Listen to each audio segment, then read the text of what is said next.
Attention, citizens. It's time for Super Pulp Science. This is Super Pulp Science, where we talk about how genre gets made. I'm Gregory Kamichuk. I'm here with my long-suffering co-host, Justin Curry, known the world over as Chasing Artwork. And we have a special inquisitor on the show for us today. Dr. Jonathan Ball is going to ask us a number of burning questions related to our Kickstarter campaign for Dead Work, but also the hows and whys of making your work appear on the page. Jonathan, thanks for being on the show. So great to be here. We're all involved together with some other artists and creators in a comics anthology called Dead Work. And right now, as we're talking and as you're listening to this, the Dead Work anthology is being kickstarted. And we need your help kickstart it. It's in the final week. We need that push over that goal line. We need you and your friends to spread the word of Dead Work and check out this awesome comics anthology. So if you go to deadwork.ca, that will take you to the Kickstarter page, so you can check everything out. If you're listing this in the future and it is there's robot cars flying through the air and the Dead Work Kickstarter has ended, then deadwork.ca will just take you to where you can get the actual book or find out some more about the group of artists here that we're calling ourselves the Dead Work Collective. But what I want to talk to you guys about today was not just what's the Dead Work anthology and what why should people maybe kickstart it, but also just sort of what you think Kickstarter is there for, and like what value it kind of has maybe for artists and creators, because you guys are both full-time artist creators. You guys have done Kickstarters before, right? I'm talking to you on Zoom, and I see in the background Justin's Dragon Nanny poster on the wall, and Dragon Nanny, of course, was his own very successful Kickstarter. And so and I know just from talking to you guys that you've got other Kickstarter plans in progress. I'm curious to know, just for maybe creatives listening to this who are looking at Kickstarter or looking at different ways of trying to get projects off the ground or get things funded, what do you think is sort of the ups and downs of Kickstarter?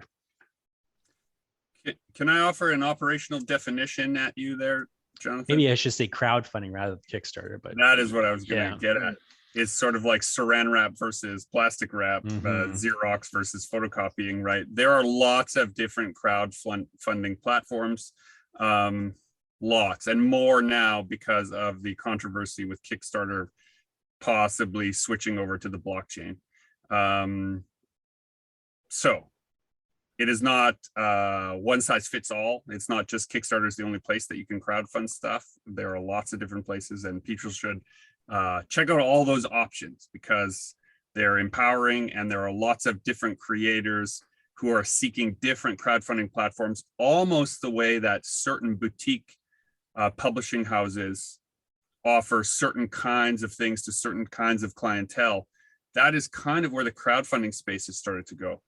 A thing to consider is that crowdfunding was the largest publisher of comics and graphic novels in the last 2 years. Bigger than Marvel or DC for the dollar value spent. Maybe not for the individual products, which is a real important distinction, like for the sheer number of units. Because when you're talking about a living wage, you want to be paid the lion's share as the creator, not the mouse's share. The mouse's share versus lion's share. I like that distinction. And but yeah, I should clarify.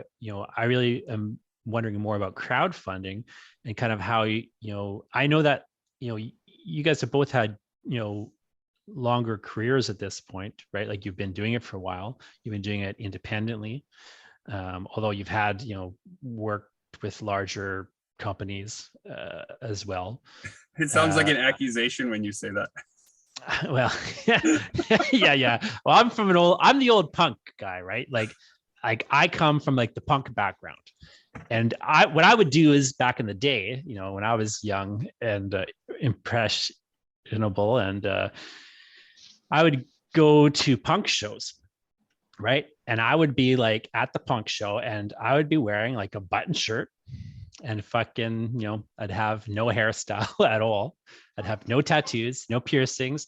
I'd wear like a button-up shirt, and I'd be like, I'm the most punk guy here, because these fucking kids don't get it. They don't get, they're all wearing the same shit. They're all doing the same thing. And they're all like, they don't have their own, they don't know what the indie spirit really is. They're just kind of faking it till they make it.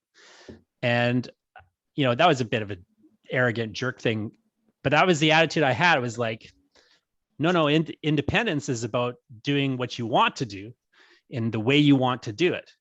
And what I think is interesting about crowdfunding, like a lot of things in the last while, we've seen this kind of trend. I was listening to these old recordings I made when I was younger and interviewing artists for like magazines.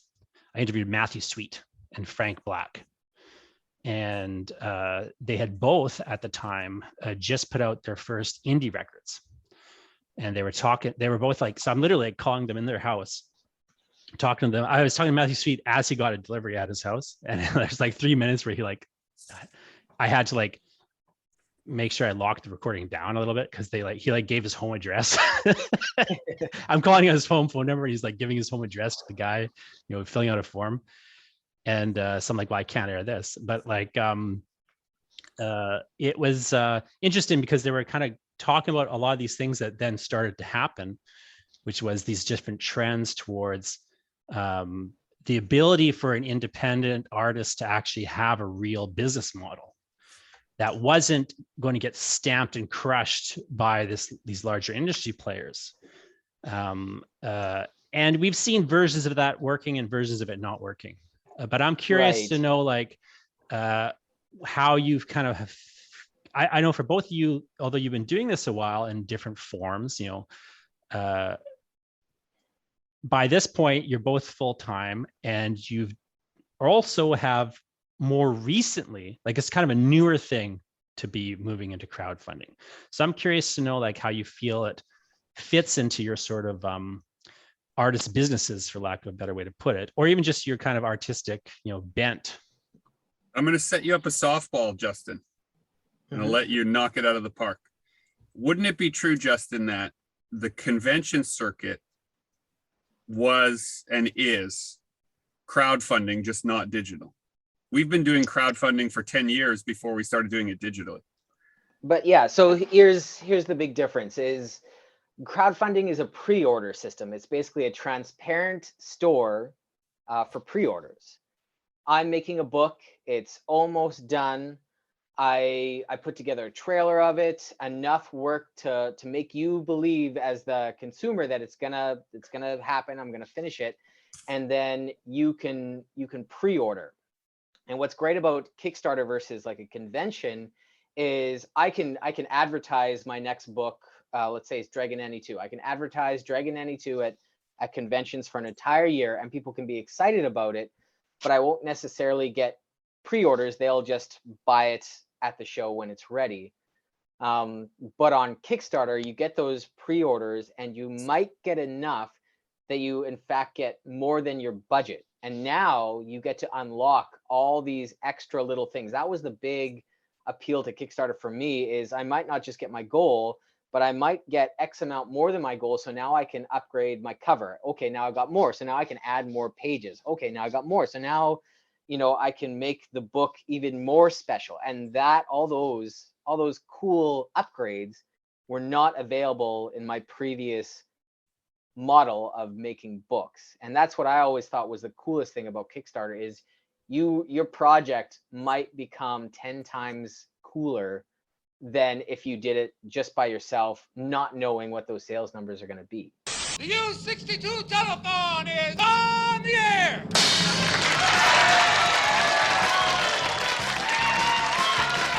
Now that you kind of get into a thing that is specific to crowdfunding platforms, which is or a specific way of approaching crowdfunding platforms, right? So I don't know if you're really like you're talking about, here's a project that is basically done, but Right. there's these material costs to realize it physically. So this is what we're doing with the Dead Work Anthology, right? Like all those comics are done. We've designed the file. We just have to hit print on the file kind of thing. After we add like the list of people who funded it, it's basically, it's all ready to go. But that's not how you have to use crowdfunding platforms. And we've seen people do that, right? We've seen people do like, oh, I've got this idea, right? Yeah. And they don't really necessarily have a whole lot.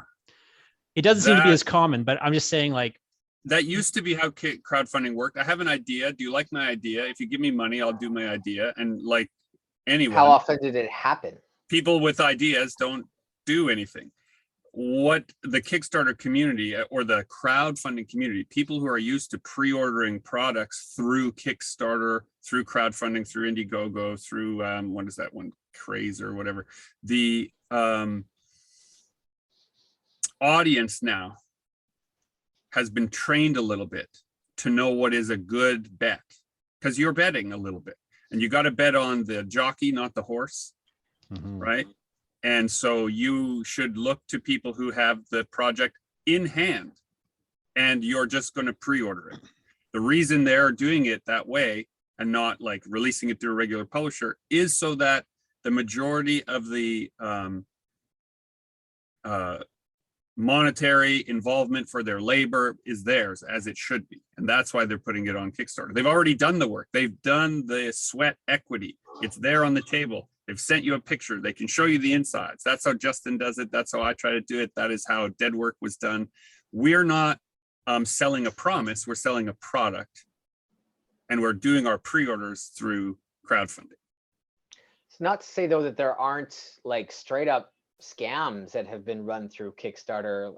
A lot of products, like there was one where it changes like the pH balance of your laundry water. And this was a product, this was a scam product that had been like, it was like an infomercial leftover scam. And then they came to Kickstarter with it and got huge amounts of funding, huge amounts of order.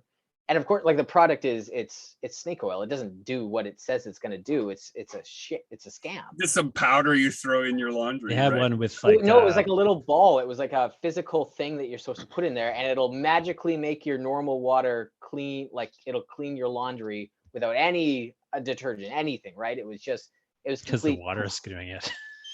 Right. Right. Because you don't need detergent, but that's actually kind of genius. I wish I was a private investor in that company. Forget about Kickstarter. But that makes me sad, and maybe like I'm just a little. I pay attention to that stuff a bit more. But do you guys think the trust in platforms like Kickstarter and Indiegogo and GoFundMe does it get tarnished over time and they die and new ones pop up? I mean, I think and where are we? I think what you've seen more and more recently is those things get found out and shut down by Kickstarter. But I think at the same time, so I don't think it happens as much. I think it's less prevalent because it's more competitive. There's more people and there's more money in that space. So like Gregory was saying, on one hand, there's just less people able to fund things that aren't properly realized or further along the path. People just won't fund it. But the other side of it, I think, is Kickstarter will shut down the scams faster. They'll find them. Like Nintendo shut down one a little while ago. This video game was shut down that didn't have these licensing rights it had a little while ago. But I think at the same time, what you're saying is true. Like because of the competition in the space, any single platform like Kickstarter is, just starting to lose market share to other things. It's what happened with Netflix, right? Netflix used to be the only streaming game in town. Now everyone figured out that works. I don't know if it's a matter of people losing trust in it, though. I think it's just a matter of like, you get other options that are maybe better for people. Like maybe their country has Kickstarter sucks in their country, but Indiegogo is good in their country or whatever. Or there's some specific one or whatever. Yeah, just off the top, there's Kickstarter, Indiegogo, Crowd Supply, Experiment, Chuffed, Patreon, Fundable, WeFunder, Seed Invest, Fundly, Lending Club. Like it goes on and on. There are 100 you can look up right now. Yeah, so I think you get like, there's a good and bad side of that competition, right? One thing is certainly that they start to lose the market share no matter what they do. Well, what happens is there's always a first mover who trains people on what the technology is. Doesn't matter what it is. The first guy who sold a pencil, people are like, what the hell is this? Get out of my face, man. Right? But then when people saw it working, they're like, hey, these pencils, this is a great idea. Anyone can do this. Right? And that's what's happened in the crowdfunding space, is that you just need enough money and venture capital to back a website that handles transactions, because you're not actually fulfilling anything as a crowdfunder. You're just taking people's money. Yeah, there's a great South Park episode about Kickstarter, which is, I mean, I like Kickstarter, don't get me wrong, but it is almost 100% accurate, the South Park take on Kickstarter. Is Cartman basically creates Go Fund Yourself, which is where a company that does nothing and just collects money from other people's ideas. Right. Now, so all of those things, again, come down to what I said before, right? You're betting on the jockey and not the horse. You want to, if you're going through those platforms, it's very easy to do your due diligence. Someone says, hi, I'm so-and-so, and I make such and such, and I've done it before, and I want to do it again. Well, you just go in and check and see if they've done it before. And particularly with books or graphic novels, the ISBN number proves beyond a shadow of a doubt whether that product has ever existed or will ever exist. Right. So that's the great thing about comics, about graphic novels, about books in general on Kickstarter. There's some just luscious, incredible archive art collections and original art collections, just some great things going on there. Is that unlike the tech side of those companies, right, where people are like, I'm going to make an electric shaver that crawls out of, out from under your bed onto your face and shaves you, so when you wake up in the morning, you'll be great. And it's like a Roomba for your face. Yeah, it's amazing. Right? The book is a thing that people understand. You can show that it's real. You can see it. You know what you're getting. The audience is trained to understand what a book is. We don't have to convince people what a book is anymore. The same is true of pencils, and the same is now true of crowdfunding. Millions of people now understand what is meant by crowdfunding. And so the barrier is not making the audience understand what the hell you're talking about. It's just getting the product to them in a way that makes sense to them. Well, so here's the other thing too that I think is not like the easiest thing to hear for people who are maybe starting out on Kickstarter, is there is a bit of a community on Kickstarter, but really the majority of your backers, of the people who are going to be buying your product, are people that you brought to your Kickstarter page, that know you already, that have been following you on Facebook and Instagram, or on your newsletter list or stuff like that. That was something I was really shocked about with Dragon Nanny. I thought, okay, I'm on Kickstarter, I'm going to have all these new customers find me through Kickstarter. And that did happen, but it was a very small slice of the pie. And even now with Dead Work, like we got the award Projects We Love, which means Kickstarter basically boosts our Kickstarter to like the front of the page, and it promotes it a lot more. And I thought, okay, well, now that Kickstarter community is going to rain dollars upon us. And still not the case. It's still our social media groups and our newsletters and our fans that are coming to Kickstarter to buy the thing. It's the community is not going to do the heavy lifting for you. It's still on you to get people to go to that page. There's something I can do to help. Not unless you've got $75,000.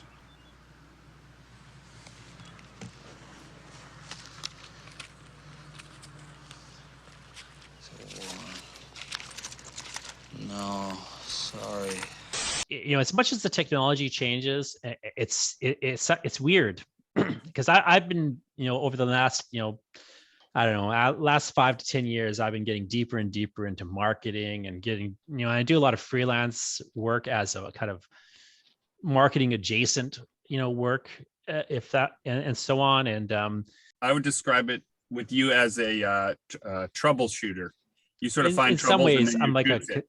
sort of, but like a lot of it's marketing or consultancy, or I just do writing for it. But like what it's still weirdly true that what works is word of mouth and sales letters. You know, it's so weird, but like it's still like you get going to get the biggest bump online from sending an email to somebody, to like your leads on your email list, or better yet, you're listening to this podcast, you tell your friend about the Dead Work Anthology. That's still like the thing. And it, as Justin says, it's very fan driven in that respect. It's people who already know that they can trust you and they like your stuff and they want, because it's good, to spread the word. This is a really hard thing. I know you guys know it, but this is a really hard thing I find for younger artists, or more newer, I should say, whether they're old or younger, like newer writers or newer artists. It's really difficult for them to understand that there isn't a magic formula. It's about, they have to do good work and put it in front of people, and then those people will drive its success or failure. And it's not about a magic marketing bullet. Like there's a saying in advertising that great marketing makes a bad product fail faster. It doesn't turn it into a good product, and it doesn't make it succeed. Yeah, absolutely true. And it depends on what it is you're after. People are everyone wants their golden ticket, but not realizing that it's just a lottery, and the chance of winning the lottery is almost zero. But the more tickets you have in there, like, right, the more books you put out, the more whatever, you can kind of suss the numbers a bit, or juice the numbers a bit, but it is really, what are you going to do? Like, you can't control that side of it. I think you have to slice it kind of fine. You have to ask yourself, okay, am I a creative person? Well, yes. Do I want to express myself? Yes. Do I want to write a book? Yes. Do I want to run it as a business? No. Well, then keep your job. Yeah. You don't have to quit your job to write books or make things. You can just make as many as you can make while also having a job. And just because you're running it as business, you don't have to do something you don't like, unartistic. That's right. Absolutely true. You don't have to do it just for the money. You can do other things just for the money and not do your art just for the money.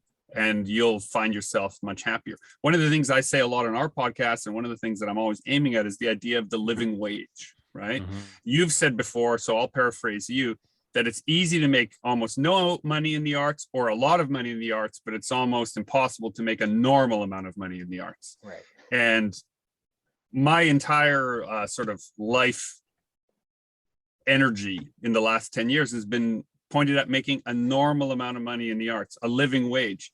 And I want to define that a little bit here. So when I say a living wage, I mean a normal amount of money. What does normal mean?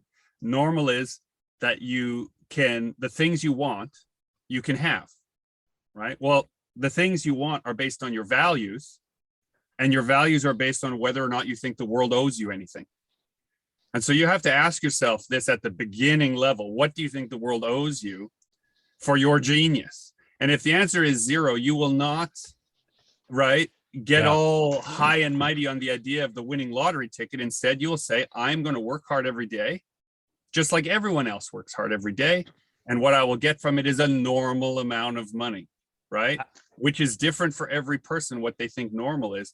I am the happiest I have ever been, right? There has been times in my life where I've made vastly more money, but I have created the days I want every day right now. And those are the days I'm living. And my wife and I are happy, and my kids and I are happy, and we have the things we want and need. So everything else is actually useless. Right? The best book marketer in the world is a guy named Tim Grahl.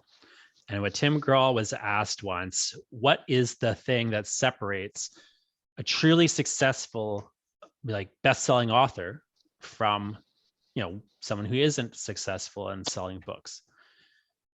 Like, what's the quality or the thing that they have that, these other people don't? And he had to really rack his brains to think of it.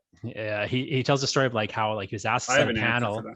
He was asked to set a panel and he didn't he kind of fumbled through an answer, but then he thought about it and thought about it and thought about it, because he could, every time he had an example, he could think of somebody who didn't have that. It's like, well, you know, they work in this genre, but there's another person. And anyway, what he eventually realized was the way is that the truly successful author believes that you should buy their book. They have this belief that it would be better for you to own their book and to buy it than to not own their book and buy it. And therefore, they don't shy away from telling you you should buy their book. Whereas these other authors who don't have that, they have an embarrassment about the book, or they have some sort of, you know, hesitancy about offering it for sale or something like, but they just don't truly, they can't get behind it because they just don't believe in their heart that you should buy the book. And if they don't believe it, then why should you? Yeah, Immediately thought Bible salesman, because he believes that you need that book. I mean, maybe they're wrong. and they don't need the book. they've had a pretty but successful model, you know. They've sold a lot of Bibles. it's word of mouth, yeah. Right. I'll offer another layer to that. It's not just that you want people to buy your book, because, you know, the book's just, if you made a book, theoretically, you're proud of it, and you might be nervous, so you could find a marketer to do that. The real difference between people who have best-selling books and people who don't is chance. Sure. I think that comes into play for sure.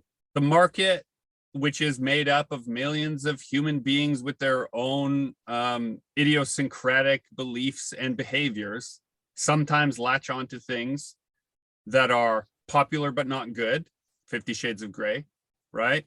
Or good but not popular, Hellboy, right? And it just depends on whether or not chance occurs to you. So it is that lottery ticket. So you shouldn't be holding out for the lottery. You can buy a ticket, I guess, by making a book. But if you just want to try to win the lottery, buy a lottery ticket. It costs you $1 and you don't have to write a book for a year. Yeah, right? exactly. If it's just about winning the lottery. Right. But if you're trying to say something of yourself and leave it behind because your life will eventually run out and you want to have left some kind of mark, be it ugly or beautiful, then that's the reason to do it. What happens to it after is a byproduct of having created the thing. Justin is a great example. I'll speak about you, Justin, and then you can defend yourself or you can call bullshit. He works every day on making art, and then there's a pile of art around him, and then he goes, okay, well, I have all this shit. I guess I should build a website to sell it. I guess I should take it to shows. I guess I should do all this because I sure loved making it. But if I'm going to make more, I've got to put this art somewhere. You got to clear the deck before you can sail again. Yeah, you have to launch that product. You're right. Yeah, you have to send it out into the universe. I heard there was a great, I don't know where I read it or heard it, but a book is like a boxer. And when you're making the book, it's like when you're doing the training in the gym. It's a training montage. You know, you're doing the fundamentals and the basics and the combos and stuff.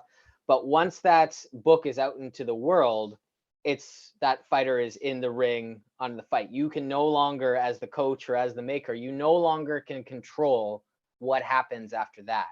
It's now up to the universe whether or not that boxer succeeds or that book succeeds. And I really like that, you know, I'm in here training montage. And hopefully, you know, I've got a Rocky on my hands or a Bible. Next week on U62. He's back. And this time, he's mad. Gandhi 2. No more Mr. Passive Resistance. He's out to kick some butt. This is one bad mother you don't want to mess with. Your marketing is just trying to get people to give it a go, and then it'll determine its quality, or some ineffable aspect of it will determine whether it succeeds over time. Now we're caught up. I don't really like using it, but since we've brought up the Bible twice, or maybe 3 times now, what you're talking about, Jonathan, are the evangelists. Once it exists, exactly. There'll be someone standing on a street corner saying, you know, as it is written in the book of Harriet, you must come before me. these That- people, right, the book are is willing hilarious. to shout about it to strangers, right? That's because something in there speaks to them. So Yeah. what Grawl says, like again, just to invoke that marker again for a second, his like rule of it is like you need to get his sort of again, he's talking books. So his thing is like you need to market and you need to believe in this thing, or don't do it, right? Do something else you believe in. But once you've done it and you truly believe in it, you need to like get out there and like kind of beat the street and get people to read it. Because what you want, his point of view is like what you want is you want about 10,000 people to read this thing. If you can get about 10,000 people to read this thing, then word of mouth will take over and you don't have to market it anymore. What's kind of tough about that statement though is, as we all know, while making a book, It's tough. you are gonna fall in and out of love with that book over and over and over again. You're gonna doubt yourself the whole time. You believe in it the most at the very beginning when no work has been done yet. That's when you think it's the best thing in the world. And that's And when then everyone as wants to soon as you kickstart get their into it- stuff. Yeah, Yeah. Right? Right. They're like, oh, I got $1 million idea right here. But by the end, that imposter syndrome and those doubts and like, is this great? Isn't it? I don't know. I've been looking at this thing for the last, however many months or weeks or even years. You're full of a lot of doubt. So it's hard, especially like artists who are usually a little more introverted to begin with, to then, tout this as the next big thing when they're so full of, did I do a good job or didn't I? See, I think you put it perfectly, Justin. But I would add, but so what? That's accurate, but that's just the Double fucking down? state of the world. Yeah. And like, yeah, it's hard. Yeah, we all doubt everything all the time, right? But if But you you're can right. imagine the bad version, you can imagine the good one too. But his point is like what separates the successful person from the unsuccessful person, partially it's luck, of course, Gregory, but is like they're willing to do it anyway, even though it's hard. Like you're willing, Justin, despite like maybe feeling like an imposter sometimes, you'll go out there and, stand at the booth. Is that why it's good to have a marketing, like other people involved with the project? They can be your hype men. They can be your marketing team. They can be the ones shouting it from the rooftop. So it's not just on you, because sometimes that comes off as like a little, it can come off as arrogant or like this guy thinks he's the greatest, but like, like. But it only comes Again, off that way a if lot you're of not the doubt. greatest, Yeah. Justin. Right. Right? Because once they see like your Gundam, they're like, oh, fuck, this guy is the greatest. You know what I mean? Like if you were drawing stick figures like what I draw, and if I was trying to get you to buy my Gundam, then I would be arrogant. You're just confident. Cyanide and Happiness think they're the great, and they kind of like Cyanide and Happiness made that work, right? They do. Yeah, stick figures, shitty and they drawings. are like You can make shitty drawings work, monumental. but that's But not you your know job. what's underneath it is but- razor sharp wit. If you have razor sharp wit under your Yeah, they're not shitty trying to tell you drawing, it's well drawn. yeah, that's right. Then you can, that's the thing. And that with comics, now it comes right back around to the idea of comics. Comics are words and pictures. So if and art is not the same for everyone, does not have the same value for everyone, does not have the same emotional connection for everyone. Neither do words. But when you put the two together, you're playing with 3 lottery tickets. Someone might like the writing, someone might like the pictures, someone might like the space between that is created, the new idea that is created when the word and picture are together. A spark happens in their imagination that they would not have otherwise had if they were separate. And so that's where, and even me, I'm in my own hype land now, because this is what Justin's talking about. When you're talking about the creative process, you get excited at the possibility of what can come next because you are discovering it along the way. Think of the pages that you and I have worked on, Justin, or you and I have worked on, Jonathan, that are so much better than anything we imagined. But first we had to believe in our starting point so much that we got excited to start. Right. And then only when we put our powers together, by our powers combined, something special happened. It's the honeymoon stage of the project. Yeah, you need to fall in love a little. You need to have candlelit dinners, moonlit walks on the beach, right? A passionate And then comes night the of couples creativity. therapy. That's right. So that you can survive couples therapy, which is the making of the book. That's right. You got to You think have to have back to that those better foundation. times. Yeah. Right. Remember when I was so excited in the beginning? Well, we Now did you gotta that with recapture Dragon that Age. How spark, many you know? times did we come back to the beginning and say, okay, well, we're going to rewrite the whole thing. But what we didn't throw out was how excited we were by the concept, right? So we kept working on the relationship. I'll tell people to literally like, this is why I really encourage writers to make outlines, but I'll also tell them, like, at the start of the outline, write down before you write anything else, like why you want to write this book. Why does it matter? And it's got to be like a real significant reason. Like, people will say things like, well, I want to, well, I want to tell a story about a zombie. It's like, but why do you need to tell this story about a zombie? Because it's not enough. Because the second that you don't like the zombie anymore, you don't need to tell the story. Yeah. And I always say that introspection should be your reason for writing or creating. You should be doing some self-archaeology so that you have a reason to show up every day. It doesn't matter if you're writing a story, like Backbone of Night will be out soon, and it is a story about a father and son navigating a robot apocalypse. There is so many near murder scenes. Is that it's the genre is making the form, and so I am pushing the form. But the reason to show up at the desk is to say, what is my relationship with my own father? What is my relationship with my own kids? What is the indelible fact that parents die due to a relationship if parents and children accept it early on? What does that do? Right? And then I can go and I can think about those things while I'm writing about the story. And that if the book is not a success, if people don't like it, if they don't like how I wrote action, if they don't like how I drew a robot, it doesn't matter, because what I needed to get from it, I got. And because Actually, the working model is making a normal amount of money, not everyone has to buy a copy. I found a way to bring this back to Kickstarter. Everything you're talking about, Gregor, like all the elements of that project that you really love and that you want to highlight.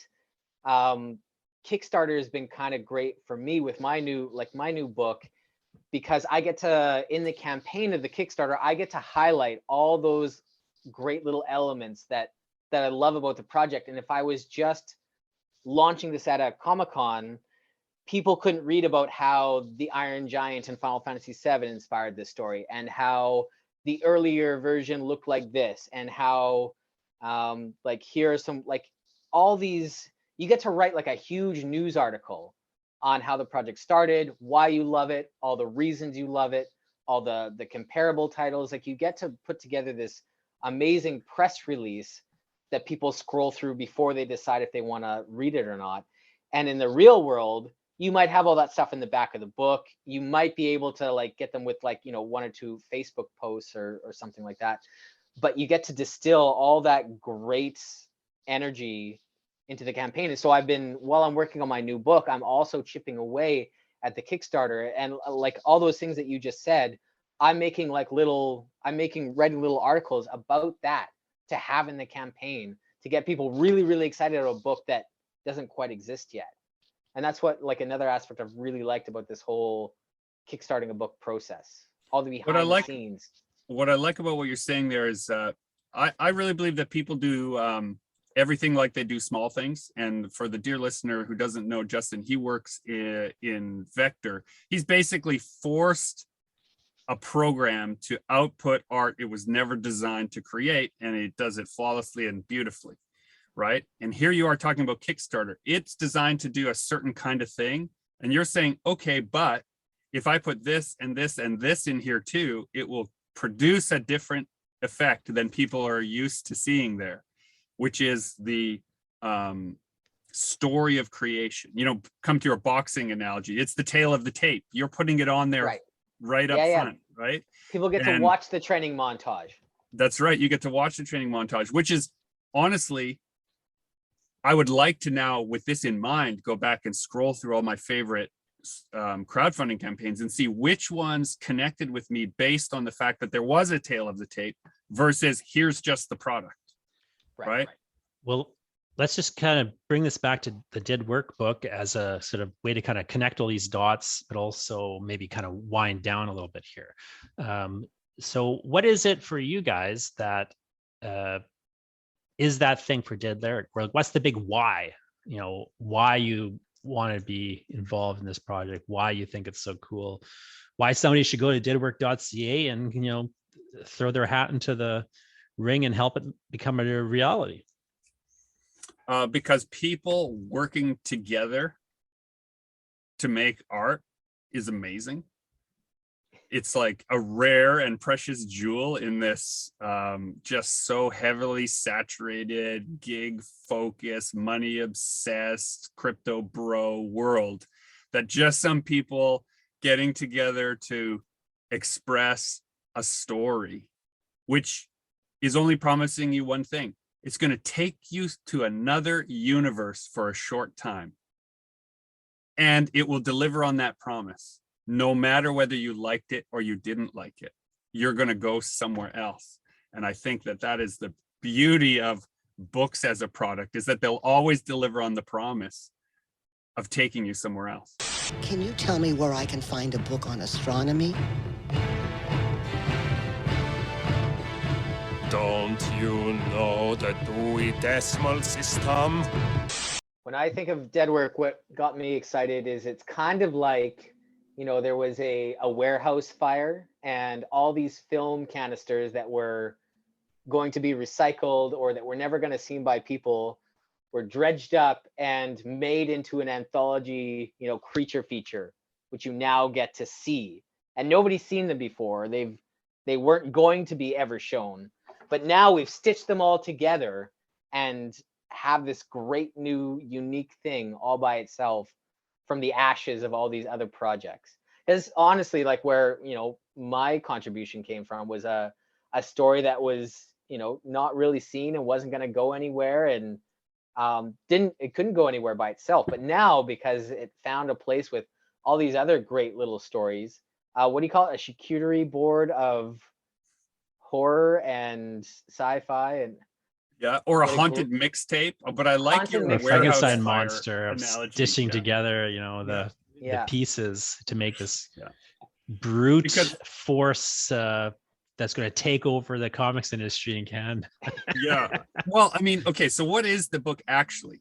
To me, it's a little mini movement of like these people who have been kind of working together and these different ways, but until you kind of really start to gather it, you don't really see the momentum that maybe I'm hoping this group has, and how it's there's just, I feel like we're maybe the elder statesman of the project, in the sense that Justin less so, but like in the sense that we're like older, and there's these younger dudes on our heels here, and I feel like they're coming up strong, and I feel like the anthology is really showing like it's I feel like it's the early point in a kind of a momentum that's going to kind of make some big splashes here. And I think it'll be exciting for people to look back on this book on their shelves and think, oh, that's Zach Schuster when he was just starting out with this thing, or that's the Laundryman's first story, et cetera. And for the dear listener who still hasn't looked up deadworks.ca, it's 22. Dead Work is 22 weird comic stories in 144 pages. Some are little micro sparks and some are longer form storytelling, but it is just writers and artists doing their thing, like a channel changer is switching between imaginations through science fiction, horror, fantasy, comedy, horror. It's awesome. The other thing that got me really fired up the other day is in Manitoba right now, the event is dying down a bit and we're starting to open up. Book launches are a thing again. So the idea that we all get together with the other Winnipeg creators in this project and maybe have a book launch for Dead Work at some point. Oh, So excited. It's been years since we've been able to launch a book. I know. in Well, and person it all at a- comes down again to at a why we bookstore. did it. It's a community of people trying to make something and come together in spite of the fact that we've all been separate, right? And that's sort of like the driving force underneath the project is the context of when it was created. It was hard for us to get together, but it wasn't hard for us to put our work all together.